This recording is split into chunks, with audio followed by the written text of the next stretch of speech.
আমি অত্যন্ত ভাগ্যবান যে ওনাকে দেখার সুযোগ হয়েছে। আমি যদিও রাজনীতি করি না, আমি মনে করি যে মুসলমানদের শুধুমাত্র মসজিদে বসে থাকার কথা না, আল্লাহ তাআলা এই জন্য মুসলমানদের তৈরি করেন নাই। সব জায়গায় সব ক্ষেত্রে আমাদের থাকা দরকার এবং রাজনীতিও সমাজ সেবার একটা অংশ।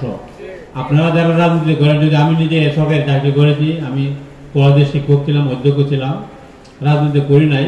তো যারা আপনারা রাজনীতি করেন, একজন বক্তা সুন্দর বলে গেছেন, আপনি এই এমপি হবেন, এর আগে চেয়ারম্যান হতে হবে, মেম্বার হতে হবে। কাজে আপনাদের ঠিক সেইভাবে নিজেকে সংগঠিত করতে হবে এবং ছোট পর্যায় থেকে ধরে এরপর আস্তে আস্তে আপনার সমস্ত কিছু করবেন। আজকে দেখা যায় মুসলমানরা চরম দুর্দশায় আছে।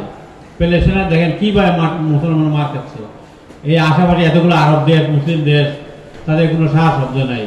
ইংল্যান্ড আমেরিকায় দেখা যায় ইউনিভার্সিটির ছাত্ররা আন্দোলন করতেছে তাদের এইগুলোতে, কিন্তু কোনো মুসলমান দেশের কোনো বিশ্ববিদ্যালয়ের ছাত্রছাত্রীদের কোনো আন্দোলন নাই, কোনো কিছু নাই।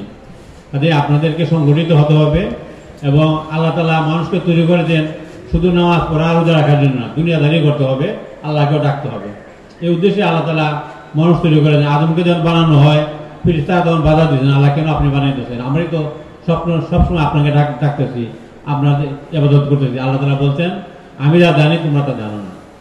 কাজে একটা বিশেষ উদ্দেশ্যে আল্লাহ তাআলা বানাইছেন মানুষকে। আল্লাহ সেবা, আমাদের প্রধান কাজ তো আল্লাহ প্রার্থনা করা, আল্লাহ মুনাজাত, আল্লাহ ইবাদত করা, সব কিছু ইবাদত। মানুষের সেবা করা, মানুষের উপকার করা, এটাও ইবাদত। কাজে আপনারা যেভাবে সংগঠিত হয়েছেন, আমি আপনাদের মঙ্গল আশা করি। আপনারা অবশ্যই সামনে দিয়ে এগিয়ে যাবেন এবং বাংলাদেশে যদি চরিত্রবান মানুষ তৈরি না হয়, আপনারা যদি এগিয়ে না আসেন, তো বাংলাদেশ সামনে দিয়ে এগিয়ে পারবেন। আপনারা দেখছেন পত্রিকা পড়ছেন, আমাদের যে সেনাবাহিনী প্রধান, আমাদের যে পুলিশের প্রধান, কি তাদের চরিত্রবান মানুষ যদি না হয়, আপনি যতই ডিগ্রি নেন, যতই বড় ডিগ্রি নেন, কিন্তু চরিত্র যদি ঠিক না থাকে, ভালো মানুষ না হয়, দেশের মঙ্গল করা যাবে না।